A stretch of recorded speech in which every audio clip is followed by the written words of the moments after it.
We're recording.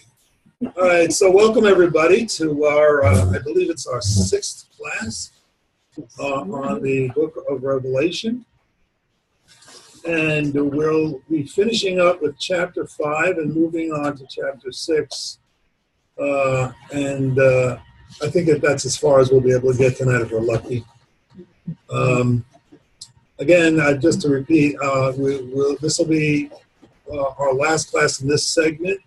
I'm going to take a 2-week break, and we'll pick it up again, and we'll be doing like 6 or 7 or 8 classes in a row thereafter. She'll get us through the middle part of the book. So let me open with a word of prayer. We're into the very serious parts of this, the glorious parts, and I've been praying about this all day, and really I don't know that I have the words to give justice to the glory of our Messiah. So let's pray for His Spirit. So Lord, we thank you that you have revealed yourself to us and that we can come to know you in some ways, even though your glory is beyond our language to describe. So Father, help us with the Holy Spirit so that in our inner persons, the Spirit will speak to us those glorious things about you and about your Son, about the glorious redemption you have for the world. So open our hearts and our minds tonight, O Lord, and may our discussion be pleasing to you. We pray these things b'Shem Yeshua. Amen. Okay, so last week we began looking at chapter 5, which, as I attempted to describe, is reminiscent for me of Passover. It was because we are introduced to this person on the throne. This person on the throne who has a book. And a question is raised about who might be worthy to open the seals of that particular book. We're introduced to a personage, and the words that describe him are the Lion of the tribe of Judah. And yet that is not what we see. Instead, we see one like a lamb who was slain. And of course, that is very reminiscent of Pesach, of the lamb who was slain for the sin of the world, who covered the doors of the Jewish people and provided redemption for them. And since this book, the book of Revelation, is a book about redemption, about the consummation of creation, not about destruction. And we're going to talk about that in more depth tonight. I've talked to a few of you, and people are, boy, this book is disturbing. And yes, there are disturbing images in it. But it is a book about protection and redemption and the glory of a renewed creation. That's what the book is really all about. And that's what we want to be focusing on, although we have to get through some difficult things before we get there. Having said that, the chapter 5 continues in a way very reminiscent of the Passover Seder, especially when we get toward the end, when we have these songs of praise. And if we look at chapter 5 again, before we move on to chapter 6, you'll see it starts in chapter 5, verse 8, when I had taken the book, the 4 living creatures and 24 elders fell down before the Lamb. And they sang a new song, saying, "Worthy are you." You see that? Mm-hmm. And so on. Then it says, I looked, in verse 11, I looked, I heard the voice of angels, many angels around the throne, the living creatures, saying, "Worthy is the Lamb that was slain." So the angels join in. Can you imagine this worship service? That the 24 elders begin the chorus, and then the angels join in. And then it says in verse 13, "And every created thing which is in heaven and on earth and under the earth said to him who sits on the throne," the whole creation rises up in praise of the Holy One. I mean, it's a glorious scene that, like one can only imagine. And so that's very reminiscent. At the end of Passover, if you go through the traditional Seder, what do we do at the end? We sing the Hallel Psalms, which go Psalms 113 through 118, and they build and they build and they build as a praise to God in His deliverance. And that's if you remember the portion, I think it's in the book of Mark. I'm not sure. One of the accounts of the Last Supper. It says, and they went out to Gethsemane singing these songs. And of course, that's what that was. Messiah and his disciples were doing, singing the Hallel songs in praise of God. So the whole thing is very reminiscent. And you're going to see that from chapters 6 through 19 is very much a reenactment in cosmic terms of the Exodus story from beginning to end. So we're going to get into that tonight. So I want to just take another look at something that we touched on last week regarding this image that we have of the Messiah. He's declared the Lion of the tribe of Judah, yet we see him as a lamb who was slain. I saw, in verse 6 of chapter 5, it says, I saw between the throne with the 4 living creatures, the elder a lamb standing as if slain, having 7 horns and 7 eyes, which are the 7 spirits of God. So even though he's this kingly figure, at least in terms of the auditory senses, what we see is a lamb who was slain, something that died for the sake of the world. And yet he was standing, which indicates his resurrection, the power that, the notion that death could not conquer him. This is one of the great victories that the Messiah demonstrates for us, that death is not what this world is about. As much death as has been experienced in this world, nevertheless, this world is about life and about the redemption. So I wanted to read you a portion from this one commentary. This is the Book of Revelation by Joseph L. Mangina. It's a commentary on this. And isn't this cool? I have it to the page I want, but I didn't underline the full version. So now I have to go and look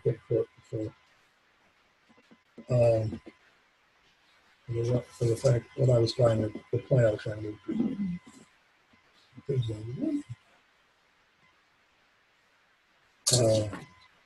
Okay. So let me just read this paragraph to you and get your reaction to it. So if we now ask, who rules the cosmos?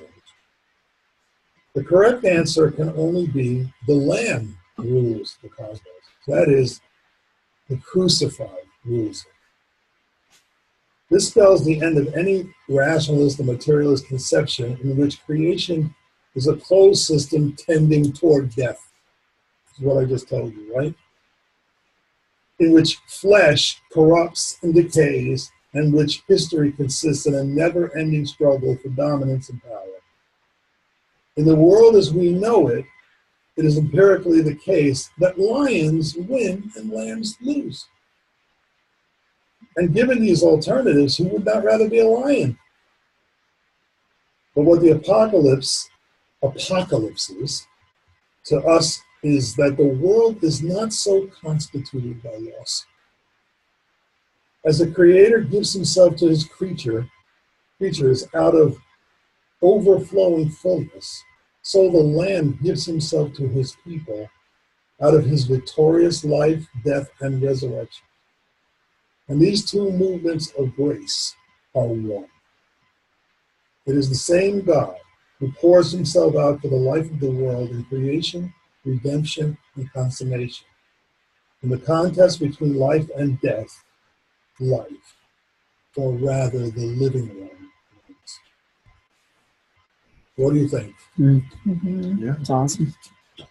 Does that express the thought here that I'm trying to help you understand about this book? It's not a scary book. It's the best book we got. Because in it, life is redeemed. The living one wins. Mm-hmm. And so even though we may be very well aware of the fact that death surrounds us all the time at the moment, this is not the end of the story. It will not be the end of the story. And it's our faith which proclaims this truth that keeps that notion alive in the world. And that's what it's a critical idea that we'll be talking about more and more and more. Our role in the consummation of history. Okay? So what we realize at this point is that the Messiah's seeming loss, his death, is actually the victory. Because death could not hold him. And because he rose, we'll rise.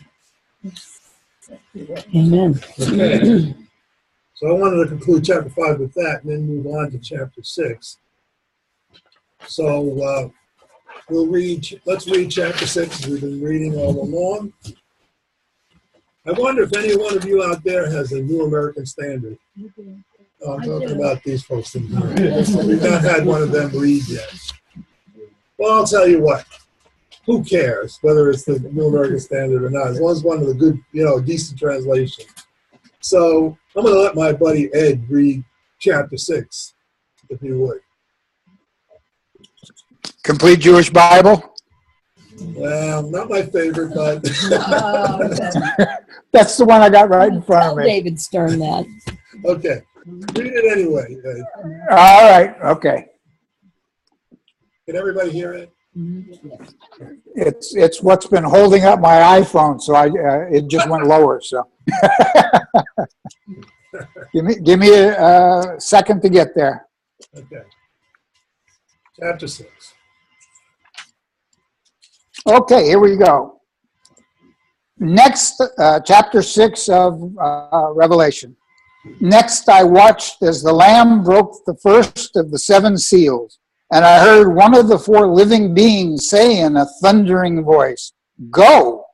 I looked, and there in front of me was a white horse. Its rider had a bow and was given a crown, and he rode off as a conqueror to conquer. When he broke the 2nd seal, I heard the 2nd living being say, "Go!"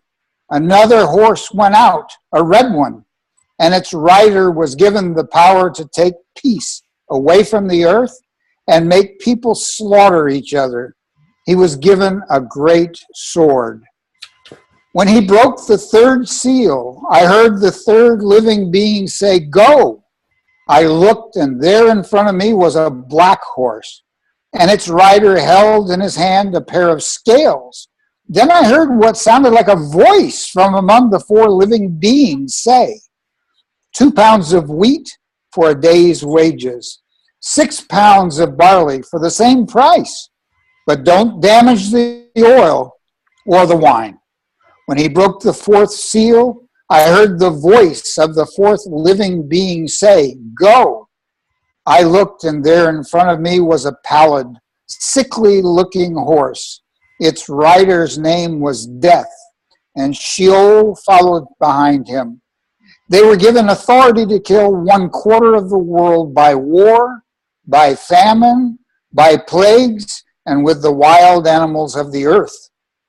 When the Lamb broke the 5th seal, I saw underneath the altar the souls of those who had been put to death for proclaiming the word of God.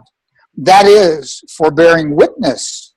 They cried out in a loud voice, "Sovereign ruler, HaKodesh, the true one, how long will it be before you judge the people living on earth and avenge our blood?"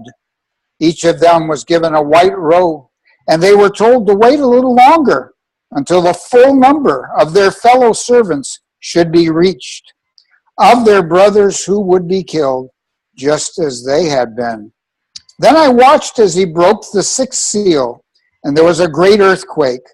The sun turned black as sackcloth worn in mourning, and the full moon became blood red. The stars fell from the heaven to earth, just as a fig tree drops its figs when shaken by a strong wind. The sky receded like a scroll being rolled up, and every mountain and island was moved from its place.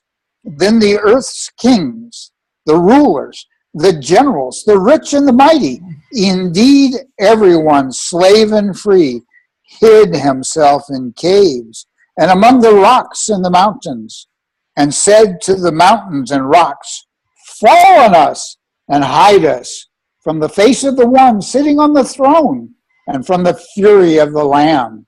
For the great day of their fury has come, and who can stand?" Amen. And that's it. Amen. Okay. Okay. Well, that's not the most pleasant pictures that you've ever seen in your life. Okay. So we have to analyze this. Let me read a quote to you. This is from an article called "The Living with Mashiach." It's a drash by a man named Emmanuel Chopet. He says this: "The future redemption by Mashiach is said to be analogous to the Exodus from Egypt. As in the days of your going out from the land of Egypt, I will show them wondrous things," it says in Micah 7:15. In fact, the wonders and miracles of the Messianic redemption will exceed those of the Exodus. If then, the entry into and settlement of the land of Israel by those who were freed from the Egyptian exile was supposed to be in a miraculous way, there is no one to contest the matter, and you need not wage war. How much more so will this be the case with the Messianic redemption in our own days? You see what it says there? There is no one to contest the matter, and you need not wage war. We are not going to be engaged in a war where the soldiers of Messiah are going to be standing up in arms against the soldiers of the evil one, and we're going to have a great battle and D-Day all over again. No, indeed, the redemption will be miraculous, and by the blood of the Messiah. That's where so in that sense, the victory is already won. What we see here in this chapter, as I interpret it, is a sort of looking ahead to the details which will be filled in the later chapters. It's the beginning, but ultimately it'll take us to the end. Because contained within the seals are all the judgments of God and the final consummation of the world in these 7 seals. Because if you think about it, the last of the seals will open up the trumpets, and then the last of the trumpets will open the bowls, in which the final judgment is contained. So everything is wrapped up in these 7 seals.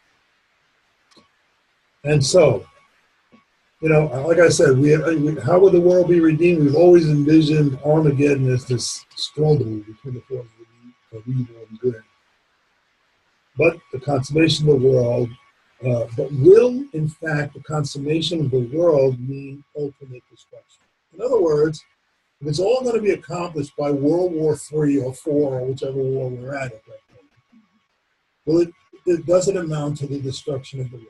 Well, if we believe the quote that we read from Mangino a little while ago, it cannot be so.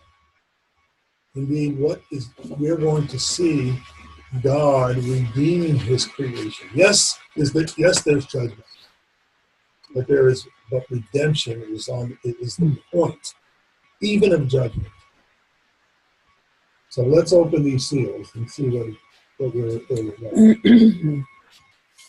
So I'm going to follow my notes a little closer than I've been recently, so you can follow along as I do. It should be said that this section of the Revelation, from chapter 6 through 18, contains some of the most spectacular, awe-inspiring, and fearful images found in the Bible. However, it will be necessary to go beyond the superficial level if we are to understand this text. On the surface, they would indicate that God is simply out to destroy His entire creation. when in fact the opposite is true. What, however, is at stake is the battle between the kingdoms of this world in opposition to the kingdom of our God, and which one will prevail. And just as in the Exodus story, Pharaoh's kingdom came to utter destruction, so the kingdoms of this world, as it will be represented, must come to utter destruction. Thus the powerful and fearful imagery that John describes, just like in Exodus. If you read through the Exodus plagues, they're horrifying. As we'll see, the redemption, the final judgment, will not be accomplished by our taking up arms and struggles against evil, but rather it will come by the witness of his people and by our overcoming through the blood of the Lamb. So I want to talk a little bit about the blood of the Lamb and the redemption that we find in Messiah Yeshua. For that, we'll depart a little bit from this for a moment to talk about what it was that Messiah Yeshua accomplished by his death and resurrection. See, often, we simplify things by saying, oh, Jesus covered my sins and died for me. And this is a very typical way in which people talk about this, the sacrifice of Messiah. Rather than recognizing the cosmic implications of what happened on the cross. It's much bigger than any single life. It's about the life of the entire world. So I want you to think about this. Messiah Yeshua comes and he has a 3 years or so ministry, a public ministry, in which he preaches good news and he heals the sick and raises the dead and feeds the poor, and he does all these marvelous things. And then toward the end, he has a tremendous following, by the way, right up until the end. And however, when he finally confronts the power structures of his day, he, like any great leader, you have to think about it in these terms, like any great person, he could have called on forces to overthrow his enemies. That's what they thought he was going to do, by the way, and why the leadership of the country, they plotted to have him executed. They weren't as worried about his quote-unquote blasphemies as much as they were worried about the fact that he was going to oust them from their power. They even said it. If you read the Gospel of John, it says, listen, this guy's going to take our place. We can't have that. So Messiah Yeshua had a choice. In fact, at one point in the gospel stories, he says, if I wanted to, I could call down 12 legions of angels and, destroy everyone, including the Roman Empire. But he chose another way. He chose to go to the cross. He said, no one takes my life, but I surrender it freely, and I will take it up again. He made a choice because God overturns the whole strategy of power and might over that which is weaker. And this is the same thing that's going to happen here in the book of Revelation.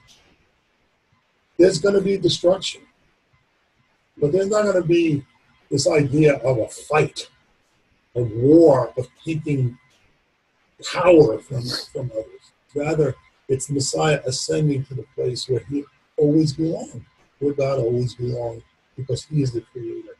And if you remember the story of the Exodus, the first question that's asked by Pharaoh is, why should I let the children of Israel go? Why should I let the people of God go? Who is this God? I'm God. So the struggle has always been the same. So let's take a look at these seals and see what we're talking about. So let's look at seal number 1. So thus the worthy one begins to open the seals, and these are the beginnings of the judgments of those who oppose the sovereignty of God.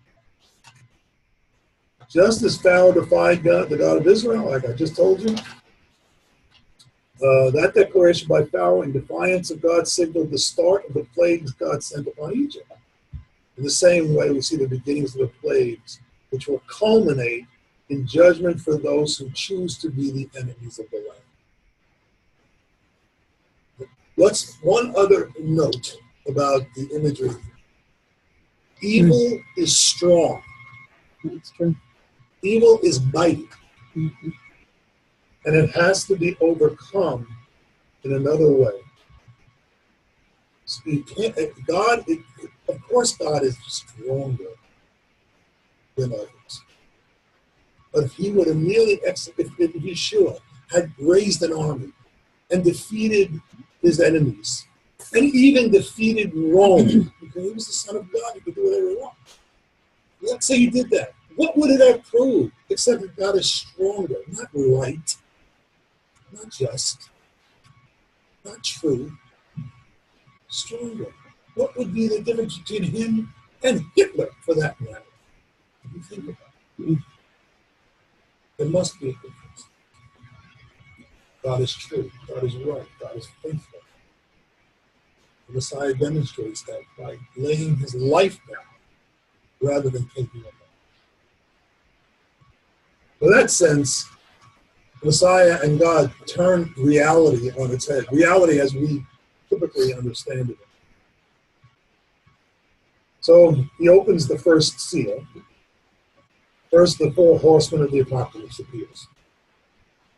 These four horsemen, I would suggest to you, are powers and principalities. Remember how Paul talks about this? He talks about this in Romans chapter 8. You can take a look at some of these scriptures in Romans 8:38. Paul talks about these things.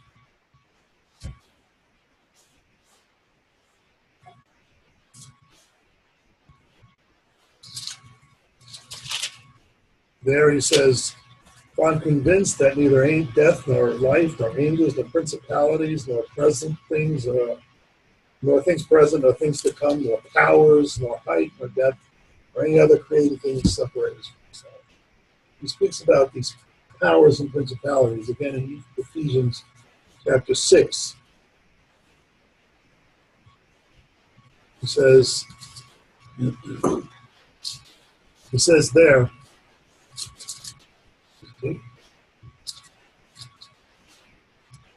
he says, "For our struggle is not against flesh and blood, but against the rulers, against the powers, against the world forces of this darkness, against the spiritual forces of wickedness in heavenly places."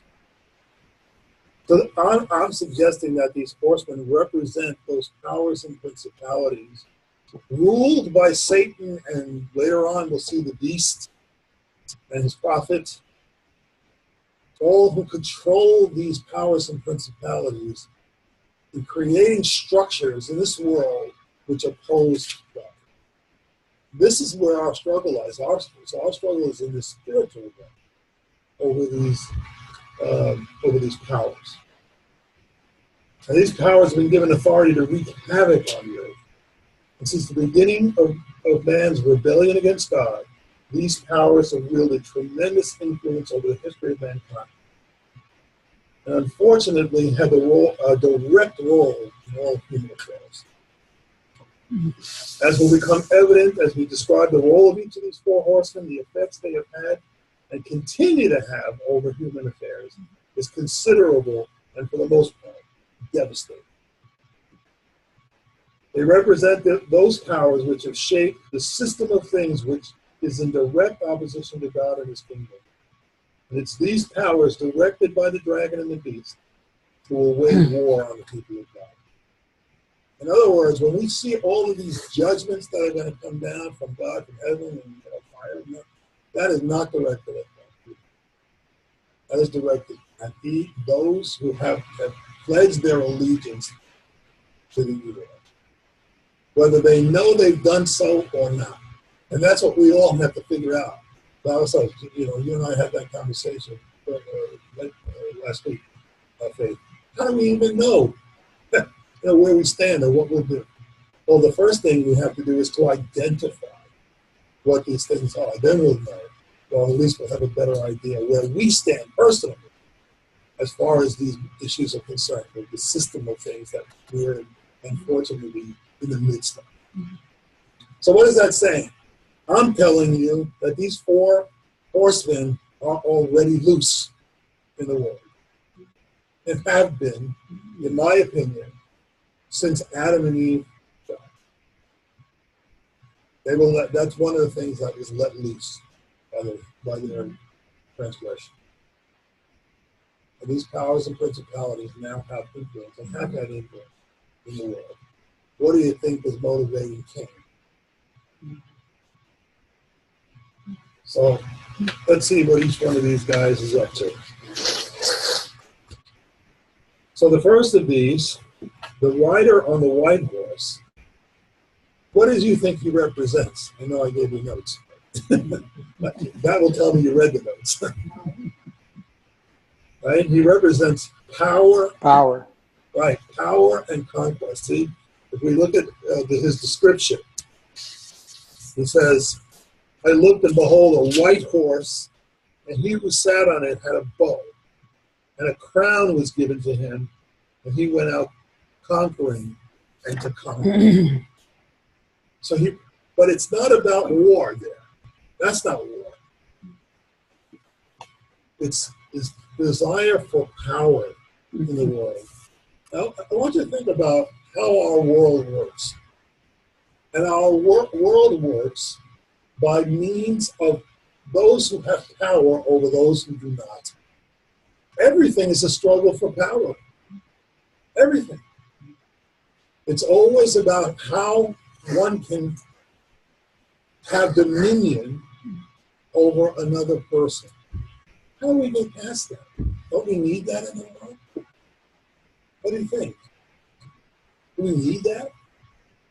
In order for the world to work, do we need to have those who are in authority over us? And for the most part, in very undemocratic ways. You all realize that democracy is a remarkable invention and quite unique in the history of the world. Quite unique. I mean, particularly American-style democracy, because the democracy of ancient Greece was not like this.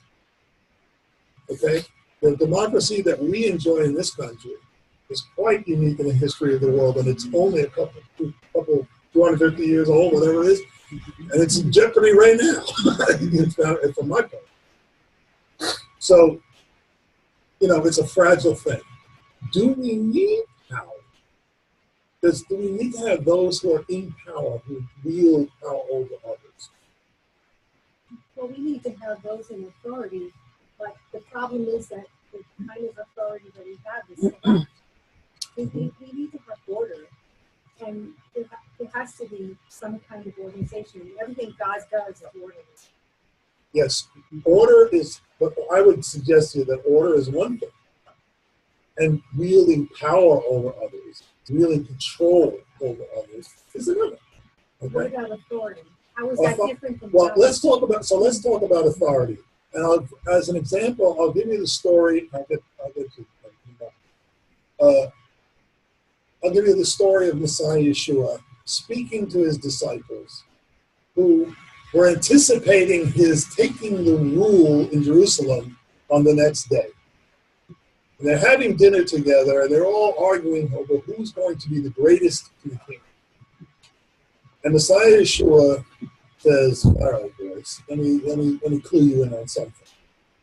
And at that moment, strips off his garments, takes a towel, and wipes the feet of washes the feet of every one of his disciples.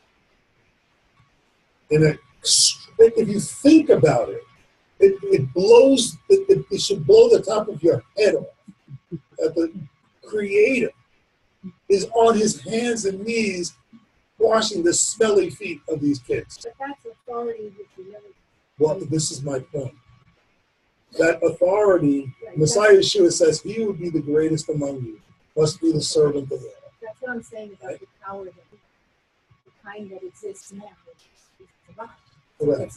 It's turned on its head. Yeah. You see, it's inverted. But Right? we do need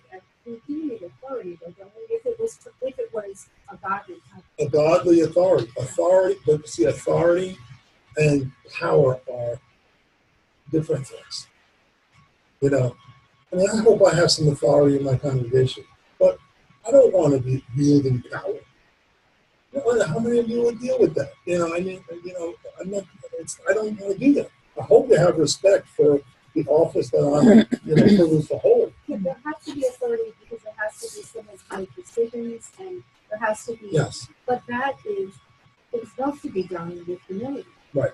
In consideration of those over whom the person has authority. Their needs and their concerns should be put first. But that's Before not those, it's not but that- supposed to be about the one in authority. It's Right. supposed to be about his constituents. It's Yeah. not But you would, something- but you know, I'll argue that power doesn't look at it quite that way. It doesn't always look at the good of good people first. I have a bunch of people who want to get. Let me get Ed first, then I'll get Jared, I'll get you, and get everything. So go ahead. Yeah, one small application. When I first started with the Connecticut National Guard was West Haven, 243rd Signal Company. One of the first leadership meetings I went to, I said I was trained that I was supposed to take care of my troops. The way that we did things was the officers walked into the mess hall and went to the front of the line. And I said to them, I was trained to make sure that my troops were taken care of. How can I take care of my troops if I'm getting in front of them? I want to make sure they're fed properly first, and then I can eat. We changed the entire structure for the 243rd Signal Company for every officer and senior enlisted in that company, so that first the troops got fed, and then we ate. And that's a direct application of the way power is supposed to be. You think of military as the structure of power, the ultimate power. But the reality is, in a military structure, it's extremely democratic, and you're supposed to be taking care of your people as best you possibly can. That's the way I see the way things are supposed to be. I mean, if you look in the book of Acts, they all sold everything and helped each other. And I read that and I said, that looks kind of socialistic to me. That doesn't look like democracy to me. And when I said that, I can remember a person said, don't talk too loudly like that, Ed. You'll get in trouble. So anyway, that's my perspective. Jared. Yeah, okay. Well, they gave a really good application, so I'm going to give a metaphor for it. The powers that they saw, these corrupt powers in the world, imagine them like a pyramid, where the leader is on top, and he is on top crushing everybody else. Everybody else is there to lift him up and put him on the top. Now, the kind of leadership that Yeshua talked about is a pyramid that's been inverted, and the leader is on the bottom, lifting everybody else above him. Right. Precisely. Yeah. Right. Bill? I look at it, power is about control. Authority is about leadership and life. Very good. There's the difference. Yeah. I was going to say, when I think of maybe authority and order, I would kind of think more of a family structure, like that was God's creation. God, a mother and a father and taking care of the children versus destructive, corruptive power. Mm-hmm. I was thinking love. Yeshua always operated out of love, his love for mankind. And that's what we're called to love God first and to love one another and to esteem one another higher than ourselves. And that's the difference in the authority that we have right now. Where is the love? Okay. Good comments. Great comments. So this idea of power and conquest have plagued mankind from civilization's beginnings. The spirit of conquest and the striving for power have been the cause of most of the misery experienced throughout the ages. The desire for power over others stands at the forefront of these four principles represented by the Horsemen. This is because this desire to lord over others makes the way for all the other calamities that are described. Just as the 10th commandment, you shall not covet, is the root of all other sins, so the desire for power is the root cause of all these other miseries that before the earth. This is at the forefront. If you analyze the sin of Adam and Eve, you can distill it to this desire for power. Right? She looks at the fruits and she says it's desirable to make one wise and powerful. And the Satan's lie was you'll be like God. Right? So it's that notion of the desire for control and power that motivates everything else that happens. Even in the sin of the first fratricide. You know, what is it with Cain? He wants to have the ascendancy over his brother. You know, he uses the excuse that his sacrifice is not accepted. It's an excuse. And if you think about all the other things, but let's go back to Pharaoh. It's about Pharaoh's power, which he feels is threatened by this desert god that causes him to oppress the Jewish people even more. And ultimately, that has to be contested. All right? So this first horseman is about power and control. Let's see what happens and how it works with the second. So the second seal is broken, and the rider on the red horse appears. So to this one it is granted to take peace from the world. This one brings hatred and enmity between people. This one is not the spirit of war specifically. Rather, he takes peace away. This combined with the first, think about it. I want you to think about this. This one combined with the first rider, the one who seeks power over others, who wishes to conquer others for his own benefit, that's what makes for war. Right? This is symbolized by that great sword. So think about all of the, I could give you a history lesson. If I happen to be a history book, I'm telling you that everything is motivated by these things. Okay? I want power over others, and I create a situation which I hate the other. Think about Hitler. This guy wants to come to power. He wants the power to control his Germany. But he's saying, I need an excuse for getting in. I got to come up with some people, a scapegoat. And then I can muster everybody against them and rally them to my cause. Right? And of course, it's the Jewish people. Which happens again and again and again through history. But do you see how they work together? He takes peace away. This enmity which is created between human beings, which ultimately results in, now I have an excuse for war. And I can go through, but if we went through Daniel's vision of the kingdoms of the earth, starting with Babylon, and moving up from Babylon to the Medo-Persian Empire, to the Greeks, to the Romans. It's the same thing every time. Each one of these races was superior to the others that they were conquering and deserved the power. They wanted the control over them. And the way they would get it was to make war. So this is the system we're working in now, and it has been working in throughout the ages. Here we are in the 21st century, and I see no difference in the way in which these powers and principalities work. Why? Because it works. They don't change their tactics at all, because it works. I give people the desire for love and lust for power, and I make them hate each other. Okay, I'll tell you a story. I'm a Star Trek buff, and so the original Star Trek movie, there's this one episode where, for some reason, a group of Captain Kirk and a group of his people are trapped on this spaceship with a group of Klingons, and there's this spirit of evil that is there hovering over it, creating enmity with them so that they can't get out of the bad situation they're in because they won't work together. All they want to do is fight. All they want to do is fight and kill each other.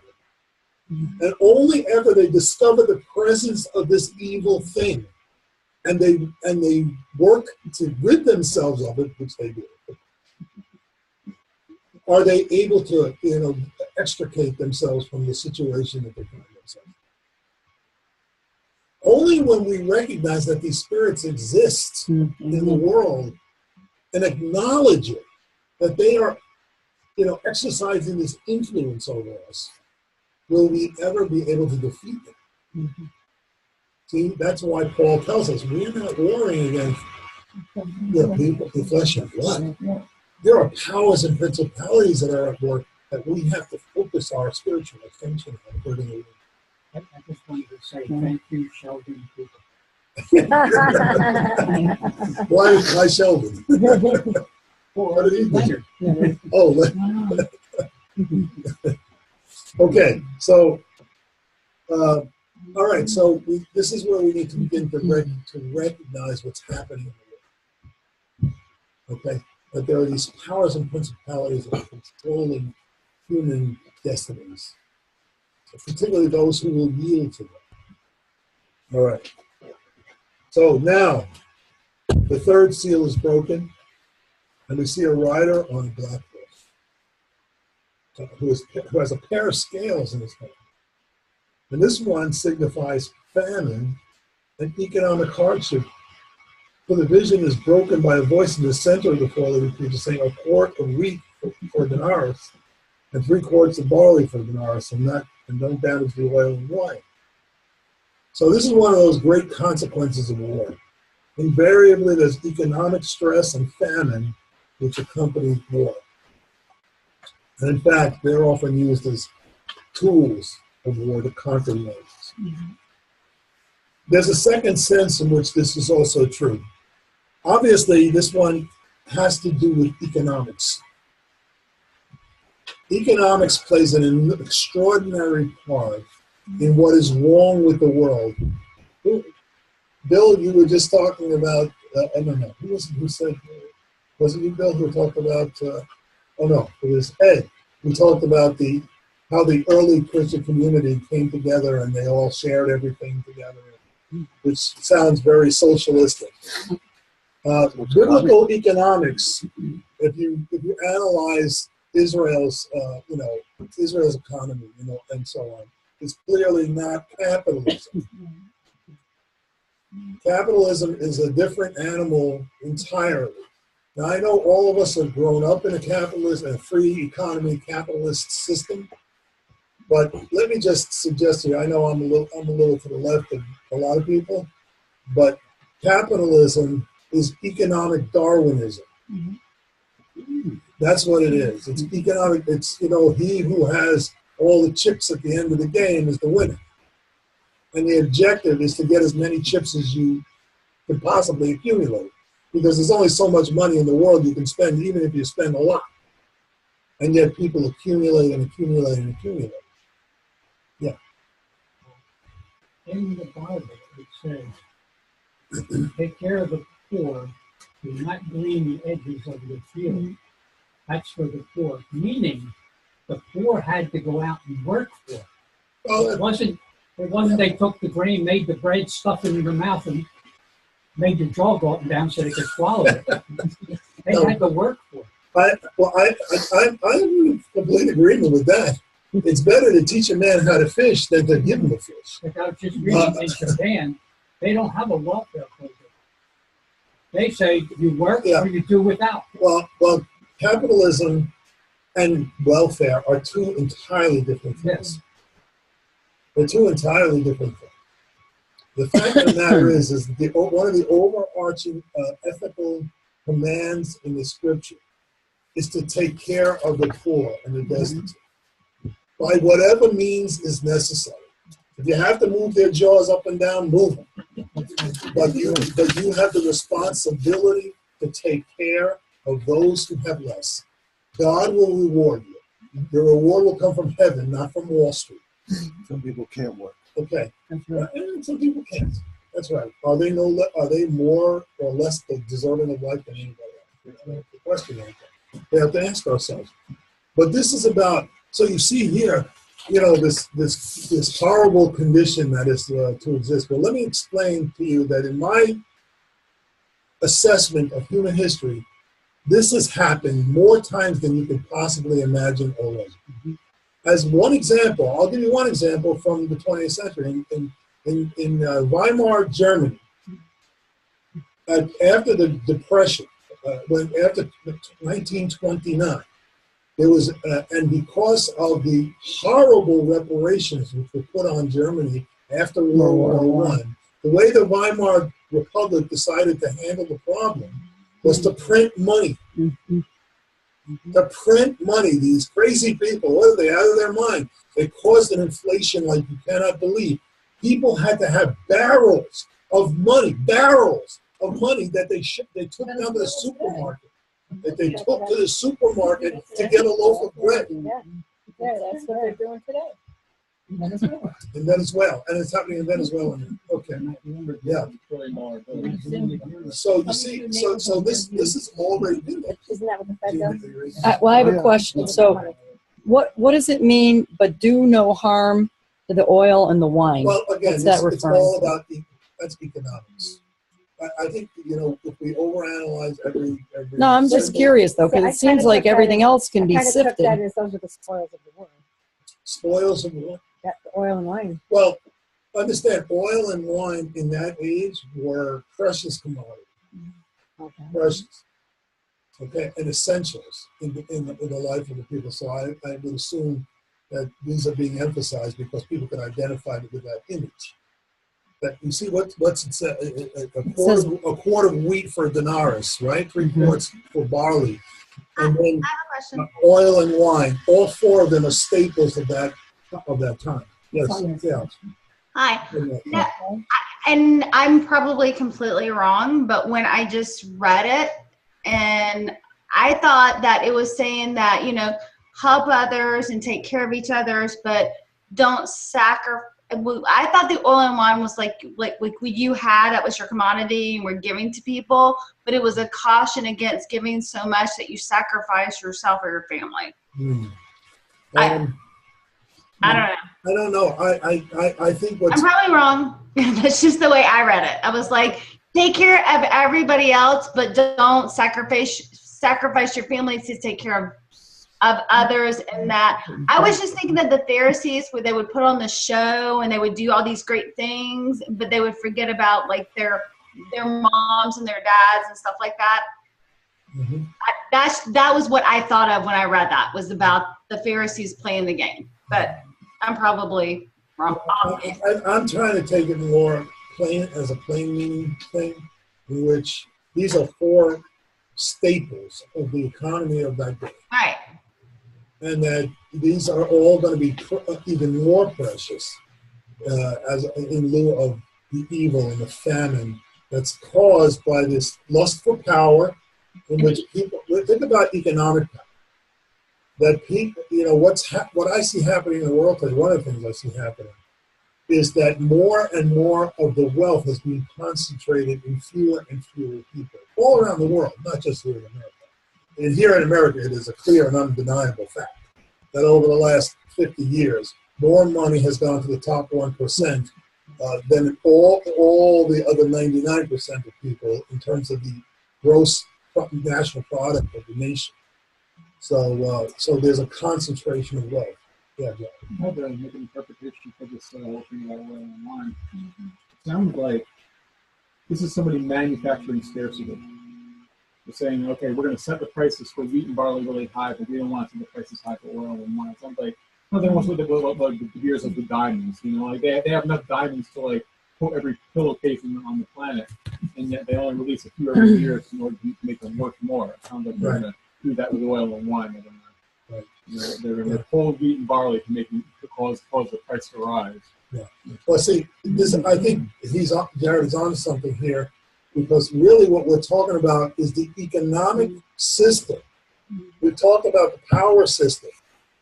We're talking about the economic system of this world, which is manipulative and counter, and runs counter to the principles of God, in which one is to live with an open hand.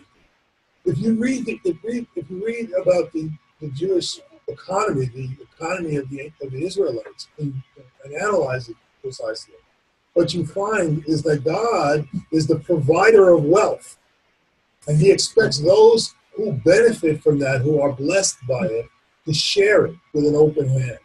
And God will continue to fill it so that everyone has enough. He says in one place in Deuteronomy, there shall be no poor in Israel.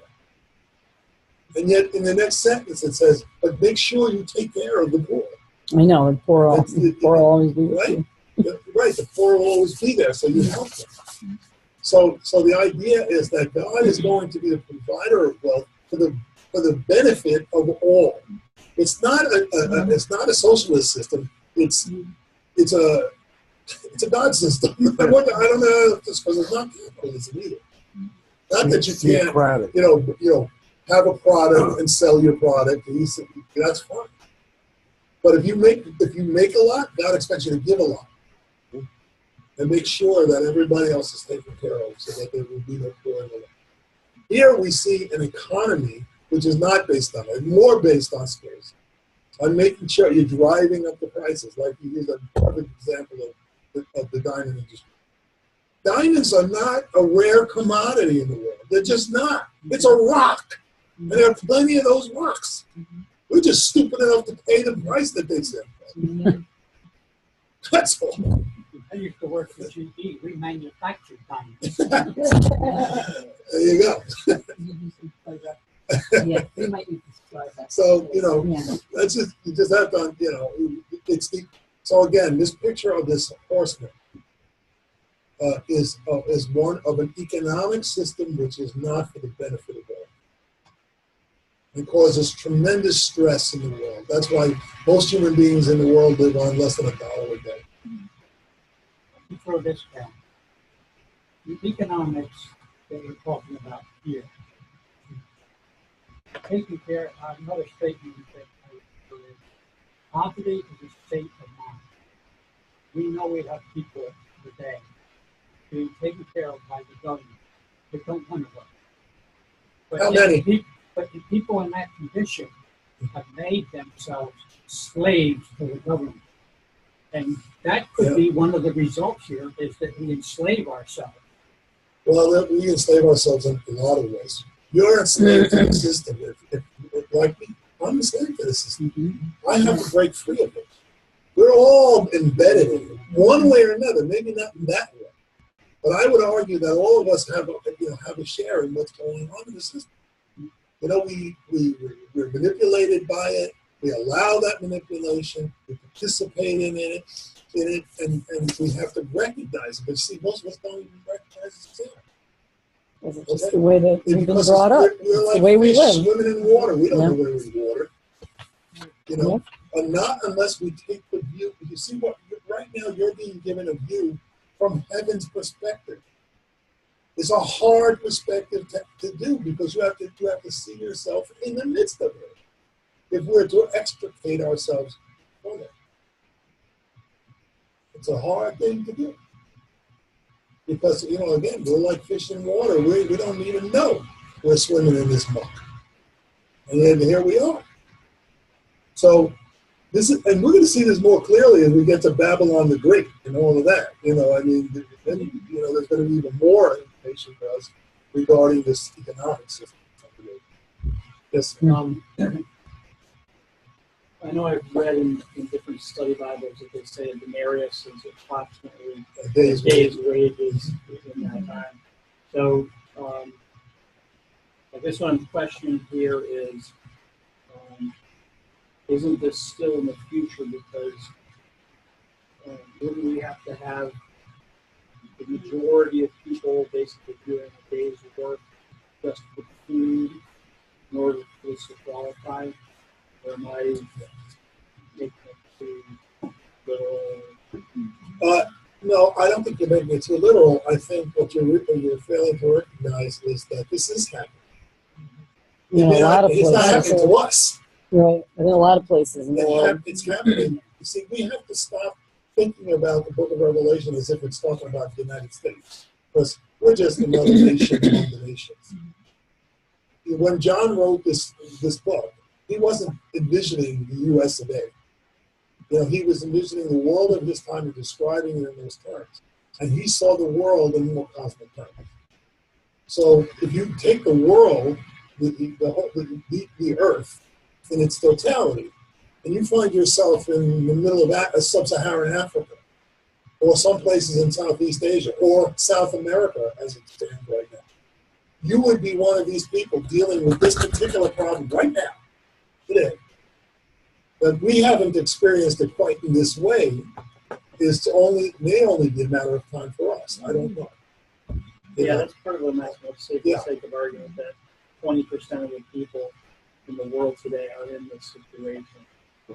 Does that qualify, or will it only be when more like 85 or more percent of them? Again, my premise. These four horsemen represent powers and principalities that have been at work in the world from nearly the beginning. Mm. And they manifest themselves in different ways at different times in the history of the planet. And so it may be widespread at some time, and then at other times it's not so widespread. I think it's pretty widespread right now, actually, in the world. Like I told you, most of the world lives on very little money and at a subsistence level.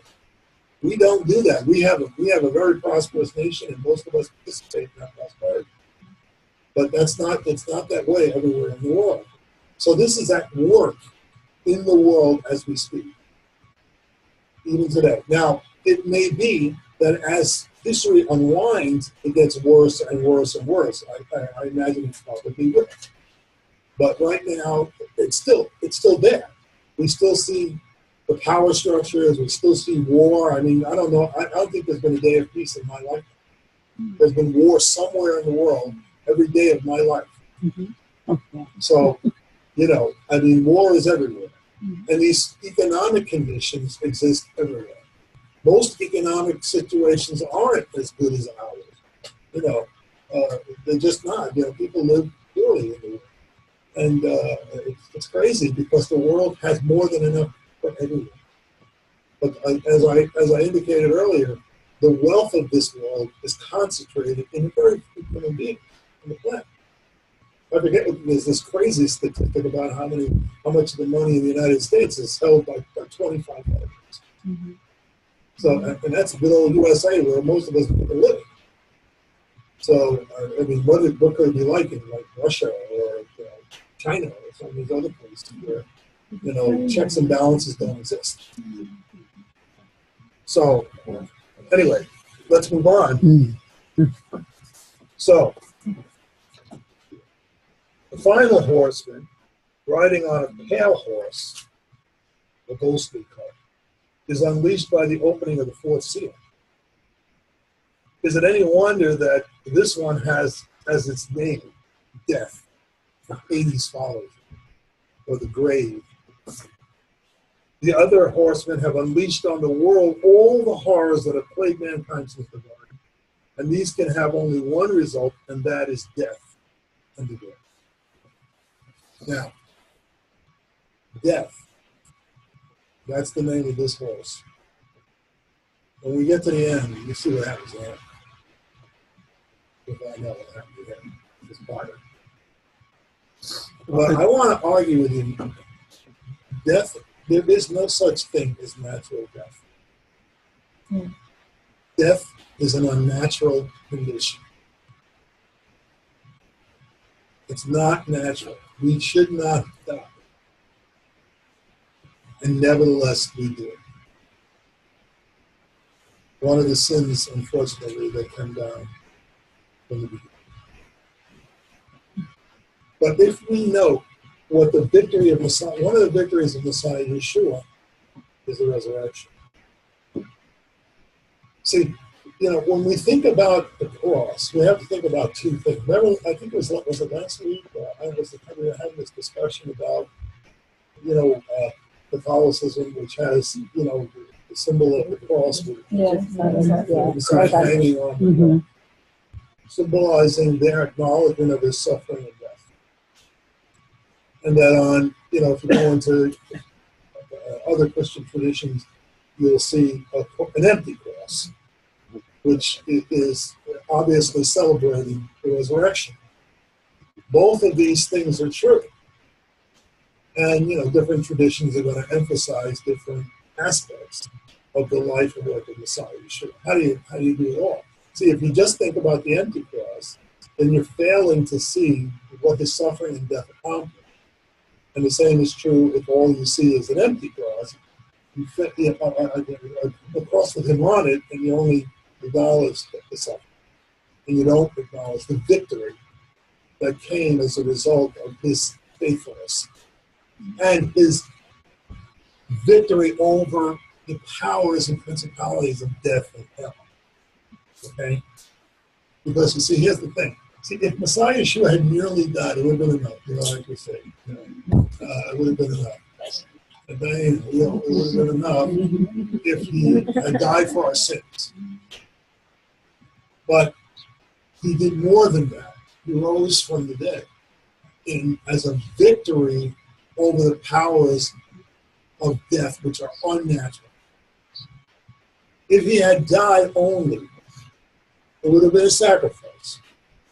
And maybe our sins could be forgiven, but we could not rise. Mm-hmm. Because God is vindicating his word. See, his death and resurrection are in fact, I don't want to say a mere symbol, but they represent the work that God is doing in the redemption of the world. Because not only does the Messiah die, but he rises again. And without his rising, and without his death, there can be no rising. There can be no rising at all. Listen, let's take a look at 1 Corinthians 15, which has a description.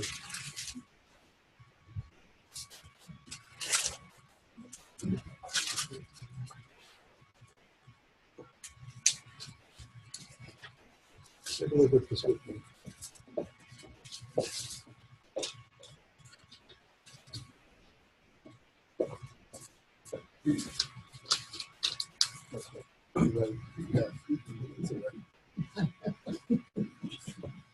Okay, First Corinthians 15.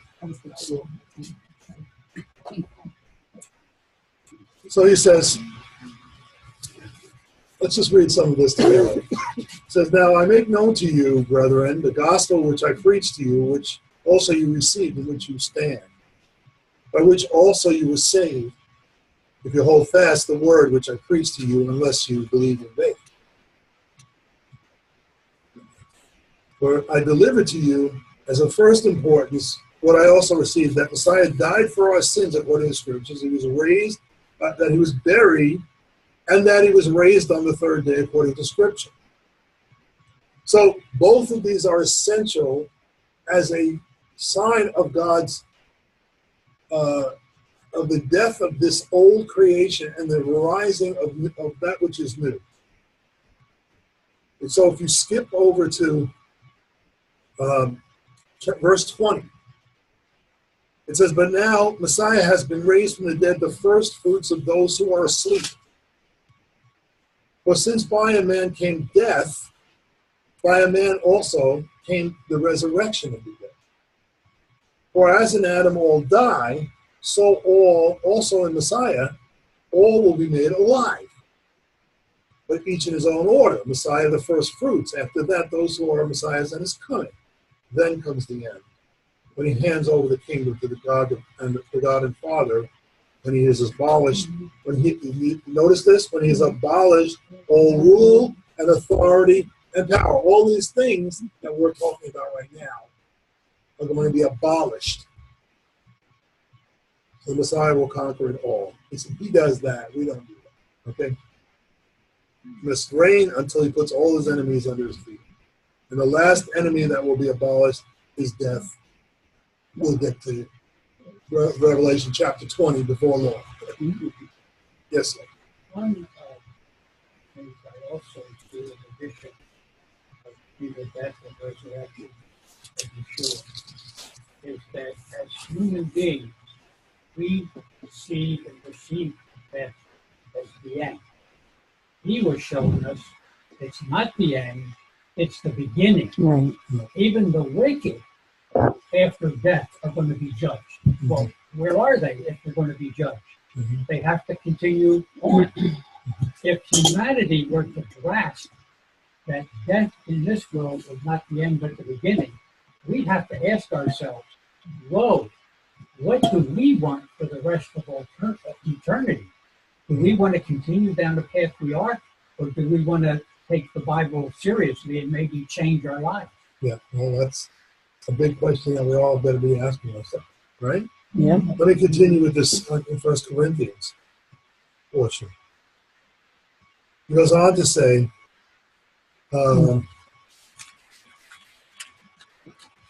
verse 39. Let's pick it up in verse 39. It says, all flesh is not the same flesh, but there's one flesh of men, and another of flesh of beasts, another flesh of birds, and another of fish.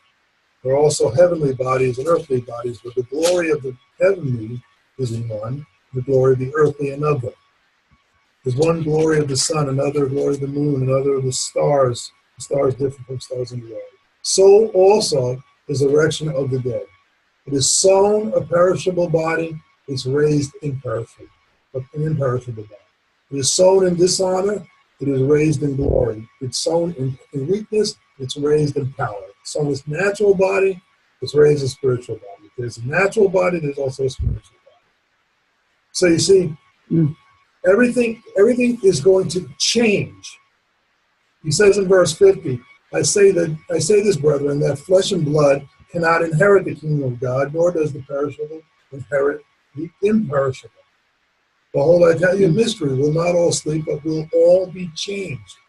In a moment, in the twinkling of an eye, at the last trumpet, keep that in mind. For the trumpet will sound, and the dead will be raised imperishable, and will be changed. You see, but there's a death that has to occur. Right. Even for those who are alive, there's a transformation from this age to the age to come. You don't just walk in as you are. Nobody, not even those who are alive. Okay? And Yeshua's resurrection, his death and resurrection are signs of this. They're what we call proleptic. I'm using a big word to show you that I have a vocabulary. It means a foreshadowing, or something that happens now in foreshadowing the future. Okay? So his death and resurrection are the means by which the whole of the world will be changed. Even the creation, not just us human beings, because the redemption is about more than just you and I, or all of humanity. It's about the entire creation, which Paul tells us in the book of Romans. The whole creation is groaning and waiting to right? So this horseman who represents these horrible things, these unnatural things, is the one that, as a summing up of the judgment, you'll see when we get to chapter 12. Death and Hades are destroyed. Yes. Okay? All right. Let's go back to our portion in chapter 6 and look at this fifth seal. So, let me just one comment before we move on to these four. This note here. Each of the plagues is in some sense dependent on the other, and in a sick reversal of the reasons for God's creating in the first place, which was for blessing. The attributes of these four horsemen perpetuate their curses over and over again. The desire for power combined with hatred and enmity lead to war and famine, economic crisis, and pestilence.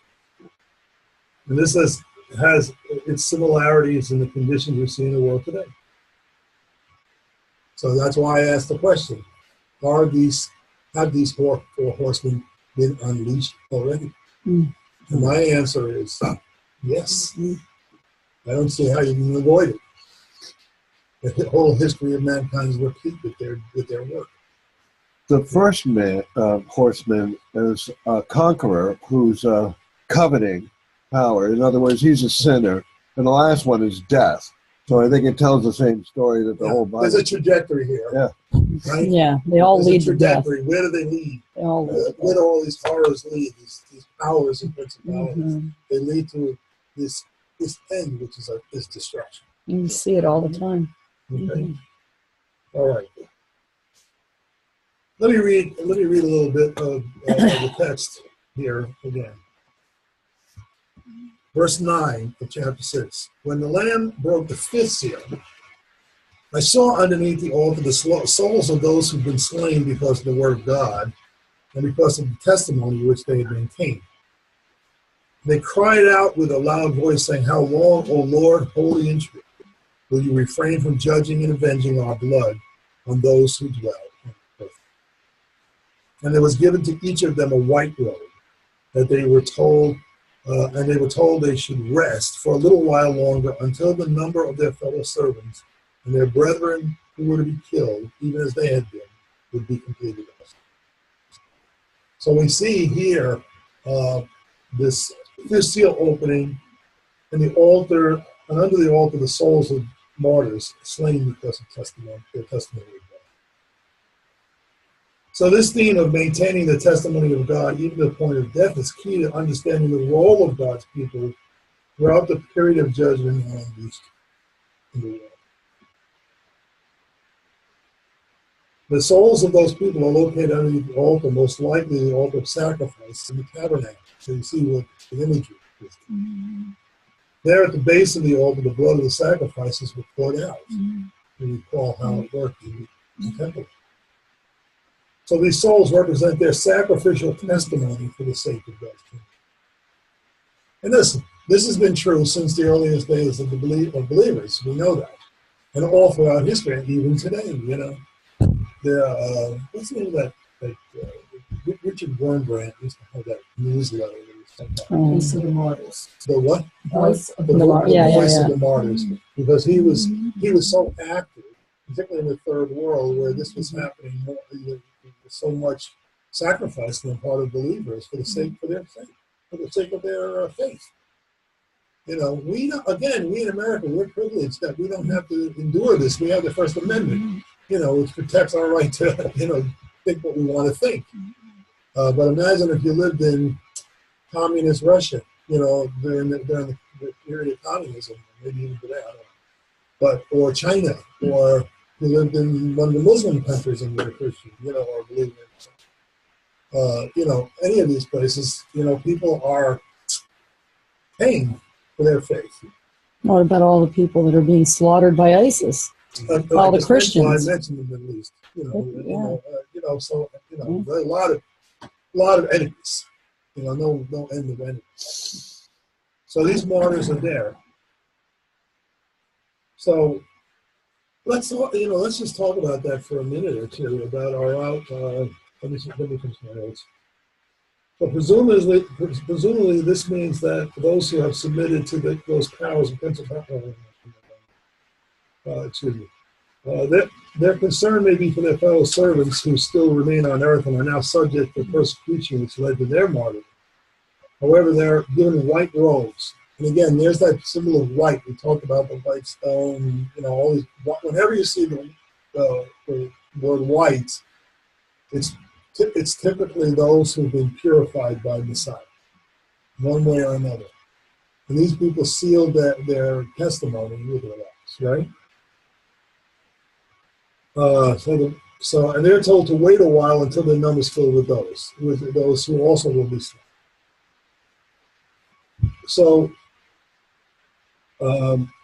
throughout history, we see that the powers that we were talking about before have had sway in the world. And what has held them? Here's my comment. What has held them in check from totally throwing the world into chaos has been witness to the sovereignty of God, the truth of God's Messiah. And this has come with some cost to the people of God, culminating in even most especially in the sacrifice of Messiah. So you I want you to think about it. Remember in the beginning, in the beginning of Genesis, evil gets so pervasive in the world that God has to judge it.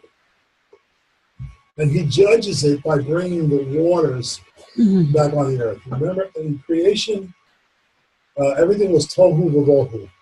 Everything was without form and void. And so God separated everything, waters from waters, land from water, and created order in the universe.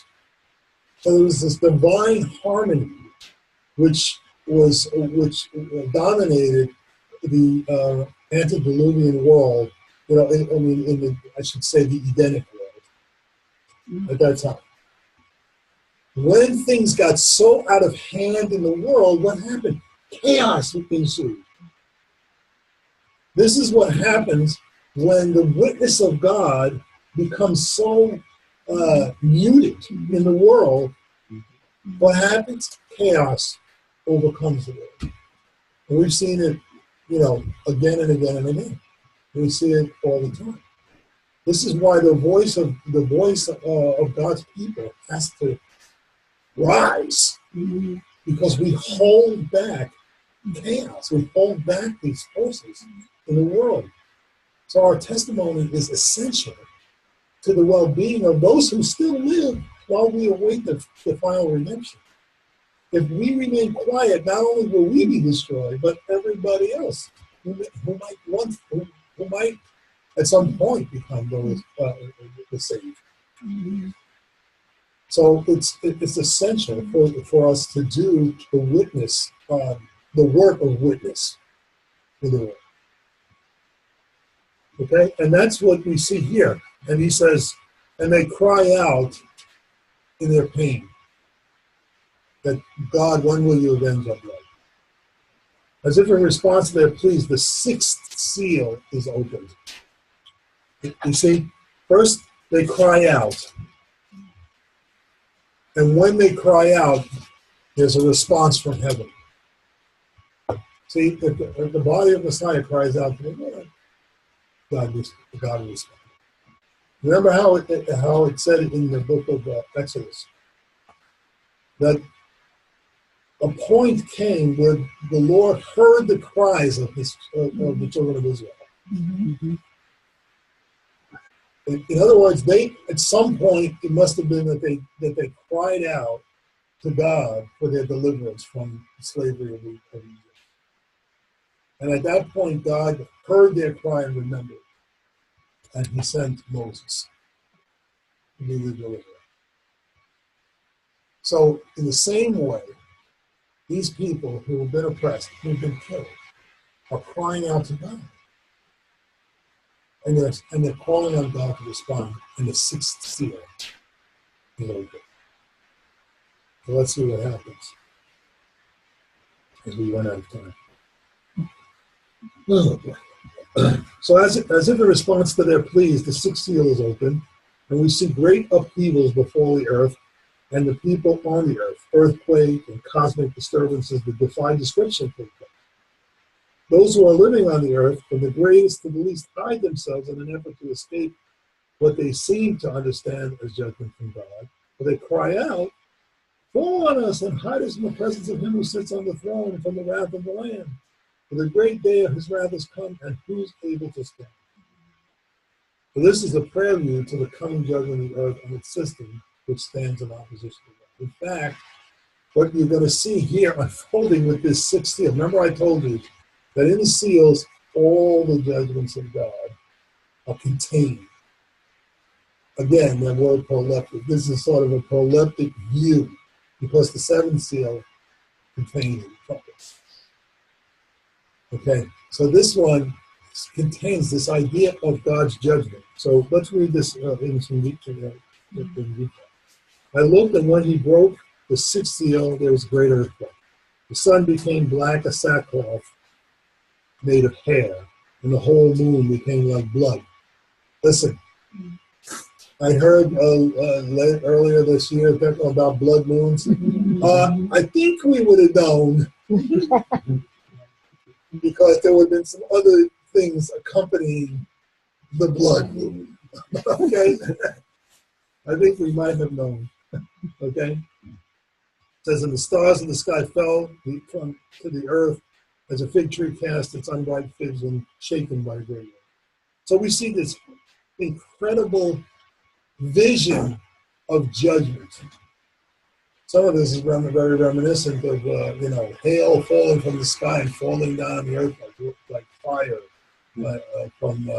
or the sun darkening the sky and there being no light in all of Egypt that hung over Egypt like a blanket, the darkness. So these astrological phenomena, astronomical, I should say, phenomena, right? So, but look who's saying. Look at verse 15. Then the kings of the earth and the great men, and the commanders, and the rich and strong, every slave and free man hid themselves in the caves among the rocks of the mountains, and said they hoped that the mountains fall on them. You see how it starts? It's this top-down thing from the rulers of the earth all the way down to all of those who hold their allegiance to those at the top. Mm-hmm. You see? The judgment is not on the people of God. That's why it's contrasted with the saints who are under the altar. There's a clear distinction being drawn between the people of God and those whom God judges. So when the wrath of God comes on the earth, it's not on his people. The judgment will be on those who reject God. And we will discover as we go through the details of the next several chapters that people at every stage of this judgment, people are given the opportunity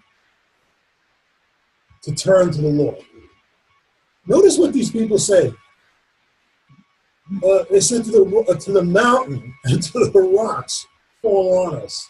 What are they, crazy? Why wouldn't they call out to God for mercy? Can anybody explain it to me? They're atheists. Why wouldn't you call out to God if you know it's God who's doing it? They figure death is better than life. The great day of their wrath has come. They know. And you see where the mentality is taking. You're going to see where the mentality of this world takes those who are in opposition to God. Remember something. Again, let's always keep Pharaoh in mind. Pharaoh did not disbelieve in the God of the Jews. He did not disbelieve the God of Israel. He just said, I don't care. What can he do to me? I am a God. I'm in control. He found out later on he was really in control. I would offer those that said rocks fall on us, they knew they were guilty. I know I'm guilty. Yeah.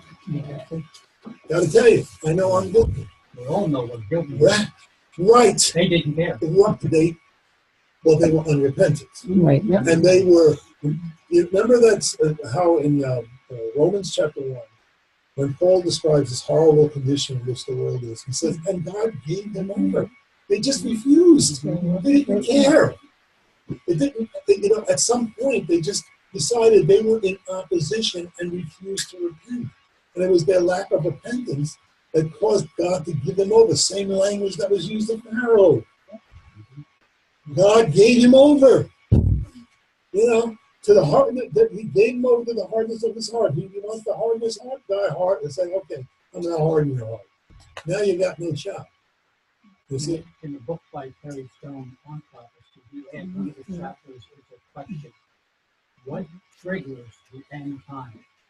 He believes, he doesn't say it is, but he believes that it's when man can no longer and will no longer repent. Say. Okay, so let's examine that just for a moment. So Perry Stone, if I'm correct about his theology, he believes in a pre-tribulation rapture. We've already talked about this.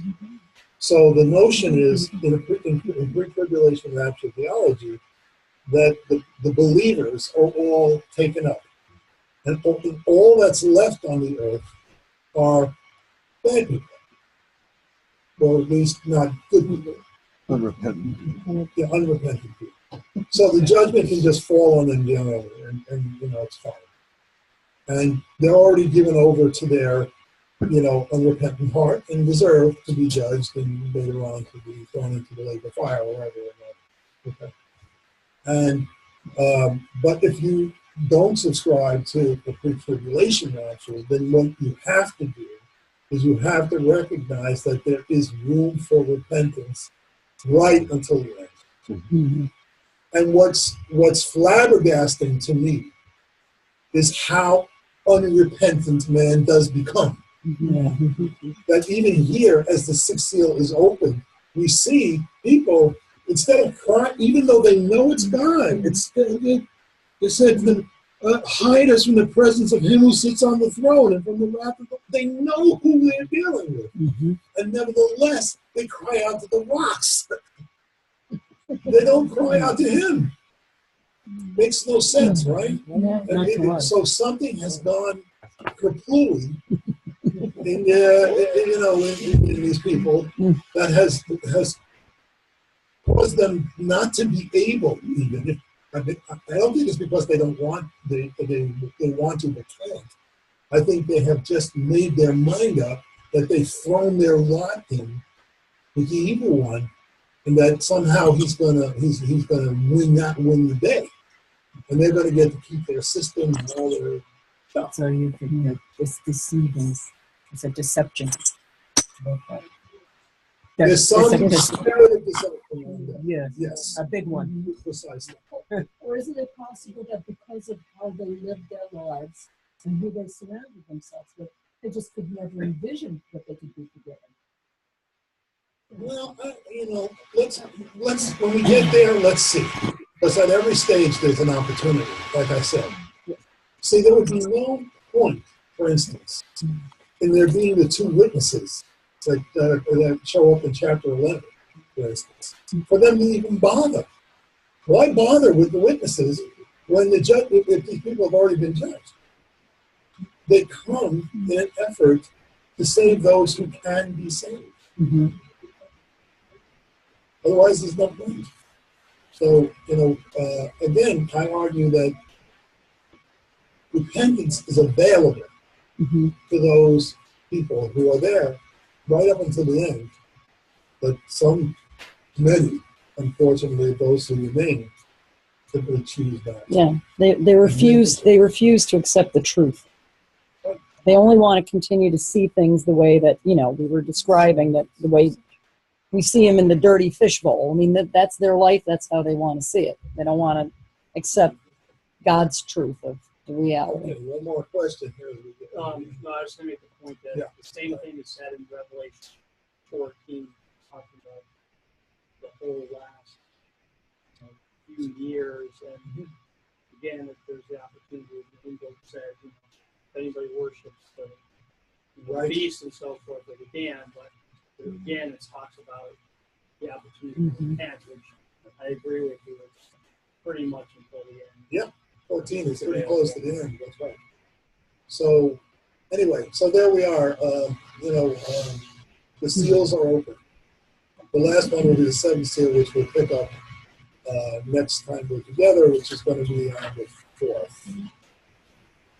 Okay? So the seventh seal, as I told you, is going to open up the bowl so we can get into the bowl judgment. Obviously, a lot happens with the seventh seal. A lot. That's why they made a move there. Okay, folks. So, I hope you all enjoyed. One last question. Oh, we have a last question. About the earthquakes and the astronomical phenomena. These aren't symbols, right? These are real. Well, I think we're into the realm of literal stuff. I'm going to take it pretty literally that these things are some great cataclysms occur. Okay. That's symbolic, obviously, of God's judgment on those who are and on it's the earth. apparent to everybody. Seems apparent from their own words. Uh-oh, I got an Ed Shank here. Real quick, David Stern puts a note for Hosea 10:8 on the mountains. In Hosea 10:8, the last two lines are, "And they will say to the mountains, cover us, and to the hills, fall on us." And he's talking about Israel. So anyway, Hosea 10:8, and again, just to make a note of this, I told you there are pretty much no direct quotations from the Hebrew scriptures in the book of Revelation, but it has more allusions to the Hebrew scriptures than any other book in the New Testament. So it's not surprising to me. I didn't pick up on that, but I'm not surprising. It's not surprising to me, even though this is good. Do I have it? Actually, I have a note that says Isaiah 2:10. I should look at that one. It's not surprising to me that we see these references to the prophets. When we get into the latter stages of the judgments, we're going to go through whole segments of Isaiah and Zechariah and Ezekiel to describe the details, because there's only summary data for the most part in the Revelation. If we want the details, we have to go to the prophets. We're going to do that. So anyway, we're done for tonight. Thank you all for being here. I'll be sending you notes. We'll be loading up this class onto the YouTube as we usually do. And I look forward to getting together with you in a couple of weeks for our next class, our next section of classes, as we go through the bowl judgment. So God bless you all, and have a great week, okay? Happy Hanukkah. Enjoy. Take care. Happy Hanukkah now. Hi, Rabbi.